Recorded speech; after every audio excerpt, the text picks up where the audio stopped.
অতীতে এরকম জানাজা আরো হয়েছে কিনা এখানে?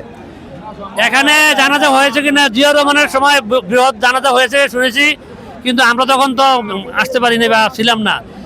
আমার দেখা মতে আমার জীবনের সবচেয়ে বড় জানাজা আজকে এটা হলো।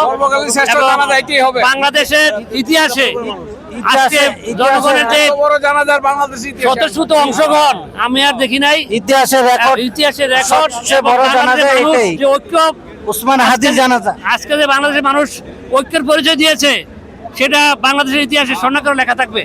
আমরা হাদির রুহের মাগফিরাত কামনা করি। বাংলাদেশে আধিপত্যের পতন চাই এবং ফ্যাসিস্টের পতন চাই। এদেশে যাতে আর ফ্যাসিস্টের উত্থান না হয় সেই প্রত্যাশা করছি। ধন্যবাদ সবাইকে। আজকে কত লক্ষ লোক এখানে হতে পারে বলে আপনি মনে করেন?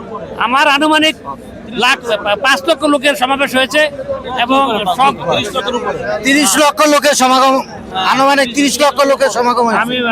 আমি যা দেখেছি এবং সব তো দেখা সম্ভব নয়। আমরা যে জায়গায় ছিলাম চারিদিকে লোকারণ্য, লক্ষ লক্ষ লোক, মানে আমরা মাঠের থেকে বুঝতেছি না যে লোক কত লক্ষ লোক হয়েছে।